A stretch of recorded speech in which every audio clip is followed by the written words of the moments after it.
नमस्कार साथियों, स्वागत है आपका हमारे YouTube चैनल स्टडी ग्राफी पर। साथियों, आज हम पढ़ रहे हैं बाल विकास और शिक्षा शास्त्र का प्रैक्टिस सेट। ये सभी प्रश्न परीक्षा के लिए बहुत ही महत्वपूर्ण हैं, इसलिए आप इस वीडियो को पूरा ज़रूर देखें। यदि आप हमारे चैनल को पहली बार देख रहे हैं तो चैनल को सब्सक्राइब कर दीजिए, जिससे आपको नया वीडियो अपलोड होने पर नोटिफिकेशन प्राप्त होता रहेगा। आप हमारे टेलीग्राम ग्रुप से भी जुड़ सकते हैं, फेसबुक पर भी हमें फॉलो कर सकते हैं, लिंक डिस्क्रिप्शन में मिल जाएगी।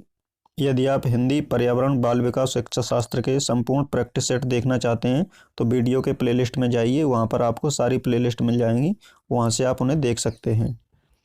ये सभी प्रश्न मध्य प्रदेश संविदा शिक्षक वर्ग 3, UP TET, C TET, REET आदि परीक्षाओं के लिए उपयोगी प्रश्न हैं। तो चलिए शुरू करते हैं। आज पहला प्रश्न, बाल विकास का अध्ययन क्षेत्र है। ऑप्शन ए, वातावरण का बाल विकास पर पड़ने वाले प्रभावों का अध्ययन। ऑप्शन बी, बाल विकास का विभिन्न अवस्थाओं का अध्ययन। ऑप्शन सी है वैयक्तिक विभिन्नताओं का अध्ययन। ऑप्शन डी, उपरोक्त सभी। तो इस प्रश्न का सही आंसर रहेगा उपरोक्त सभी। ये सभी चीज़ें बाल विकास के अध्ययन में शामिल की जाती हैं। वातावरण का बाल विकास पर पड़ने वाला प्रभाव का अध्ययन भी किया जाता है, और बाल विकास का विभिन्न अवस्थाओं का अध्ययन और वैयक्तिक विभिन्नताओं का अध्ययन, ये सभी किया जाता है, इसलिए ऑप्शन डी इसका सही आंसर है। अगला प्रश्न दूसरा, वृद्धि को प्रभावित करने वाले कारक हैं।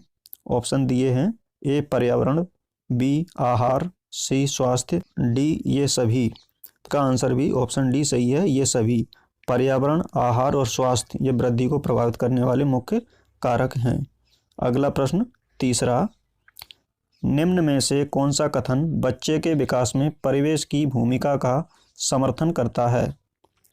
ऑप्शन ए, एक समान जुड़वा बच्चे जिनका लालन पालन विभिन्न घरों में हुआ है, उनकी बुद्धि लब्धि 0.75 के समान उच्च है।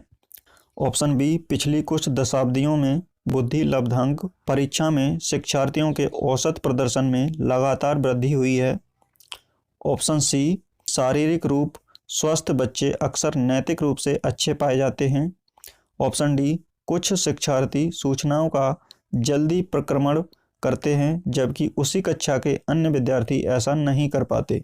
तो इस प्रश्न का सही आंसर रहेगा ऑप्शन सी, शारीरिक रूप स्वस्थ बच्चे अक्सर नैतिक रूप से अच्छे पाए जाते हैं। अगला प्रश्न चौथा, विकास के बारे में निम्नलिखित में से कौन सा एक कथन नहीं है। इनमें से 3 कथन सही हैं और 1 कथन गलत है, गलत वाले को बताना है। ऑप्शन ए, विकास जन्म से किशोरावस्था तक बहुत तीव्र गति से होता है और उसके बाद रुक जाता है।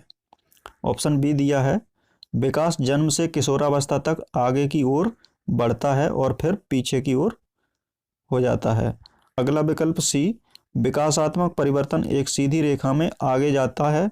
ऑप्शन डी है, विकास विभिन्न व्यक्तियों में भिन्न गति से होता है।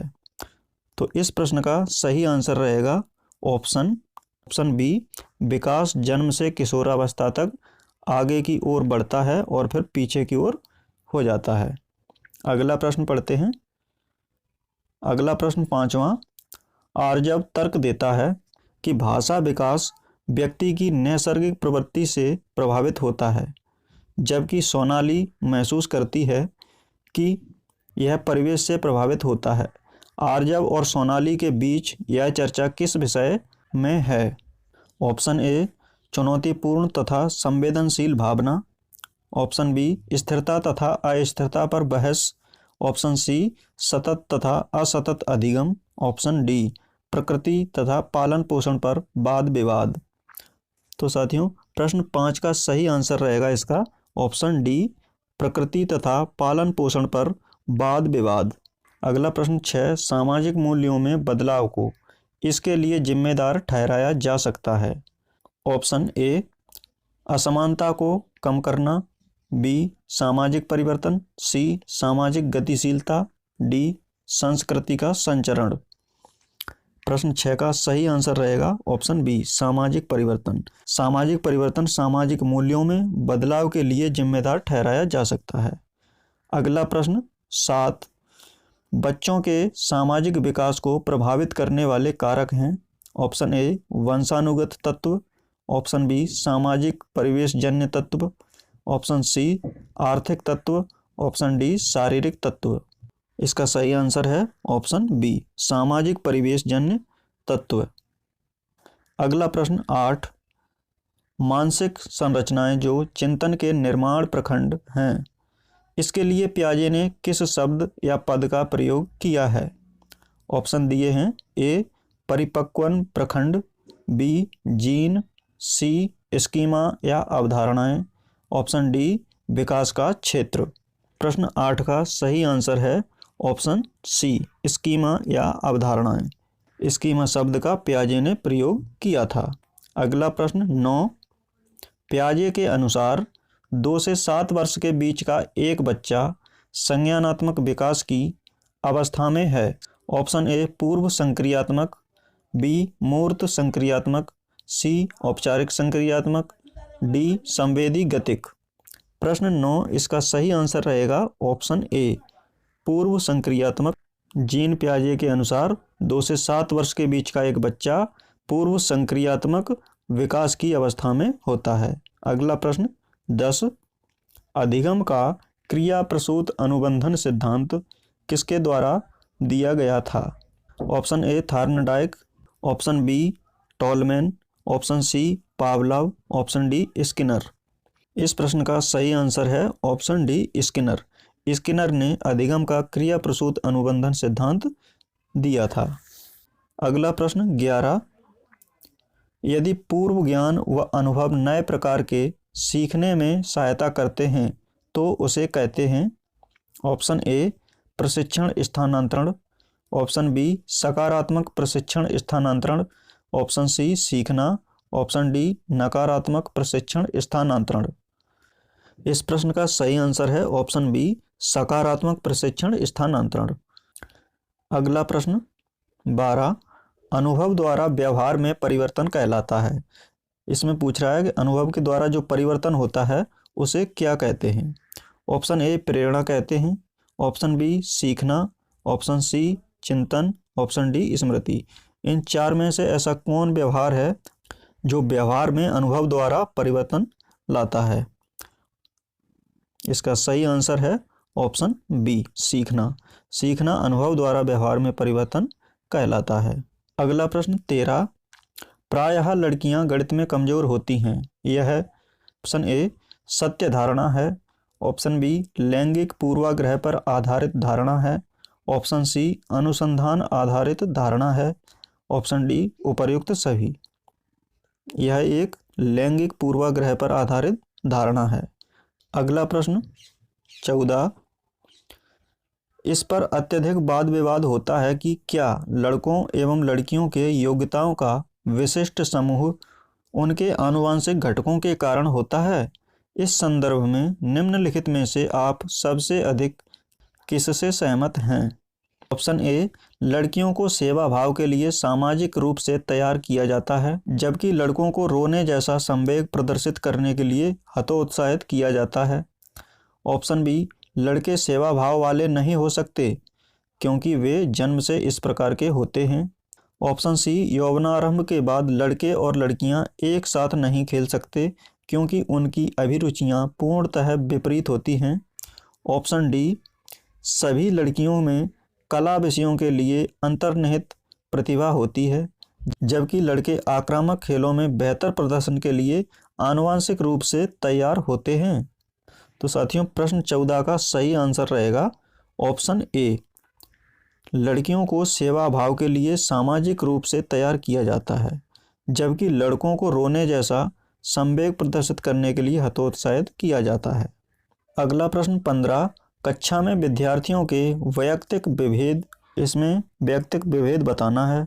ऑप्शन ए लाभकारी नहीं है क्योंकि अध्यापकों को वैविध्यपूर्ण कक्षा को नियंत्रित करने की आवश्यकता है। ऑप्शन बी हानिकारक हैं क्योंकि इनसे विद्यार्थियों में परस्पर द्वंद्व उत्पन्न होते हैं। ऑप्शन सी अनुपयुक्त हैं क्योंकि वे सर्वाधिक मंद विद्यार्थी के स्तर पर पाठ्य चर्चा के स्थानांतरण की गति को कम करते हैं।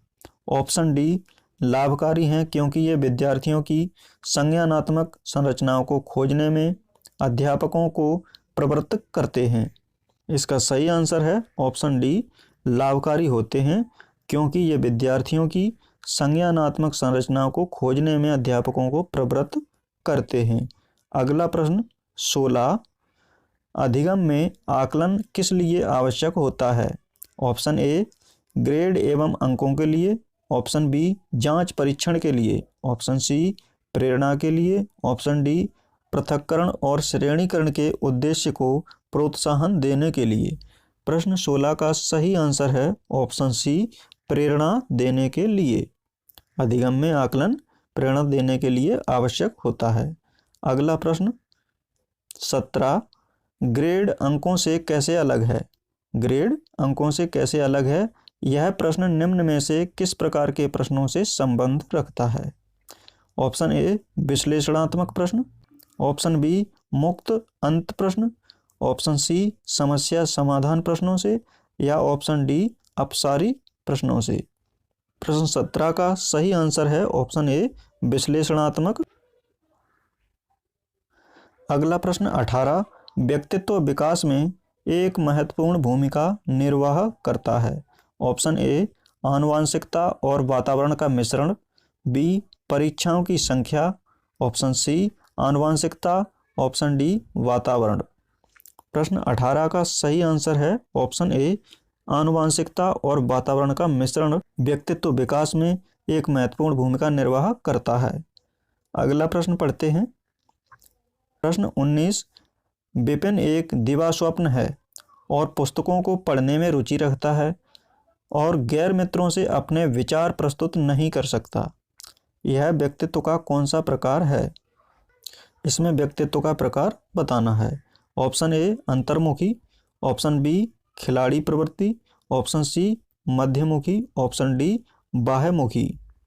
प्रश्न 19 का सही आंसर है ऑप्शन ए अंतर्मुखी। अगला प्रश्न 20, विद्यालय में नियमित उपस्थिति के लिए वंचित बच्चों को प्रोत्साहित करने का निम्नलिखित में से कौन सा तरीका सर्वाधिक उपयुक्त होगा? ऑप्शन ए विद्यालय द्वारा बच्चों को एकत्रित करने वाले एक व्यक्ति को नियुक्त किया जाए जो प्रतिदिन घरों से बच्चों को लेकर आए। ऑप्शन बी बच्चों को आकर्षित करने के लिए प्रतिदिन 5 रुपये देना। ऑप्शन सी बच्चों को विद्यालय आने की अनुमति न देने को कानून दंडनीय अपराध बनाया जाए। ऑप्शन डी आवासीय विद्यालय खोलना। प्रश्न 20 का सही आंसर है ऑप्शन डी आवासीय विद्यालय खोलना। तो साथियों, आज का हमारा मॉडल पेपर यहीं पर समाप्त होता है। आगे हम फिर पढ़ेंगे। आपको ये प्रश्न कैसे लगे हैं कमेंट करके ज़रूर बताइएगा। चैनल को पहली बार देख रहे हैं तो वीडियो को लाइक करें और चैनल को सब्सक्राइब ज़रूर करें। मिलते हैं अगले वीडियो में, तब तक के लिए नमस्कार।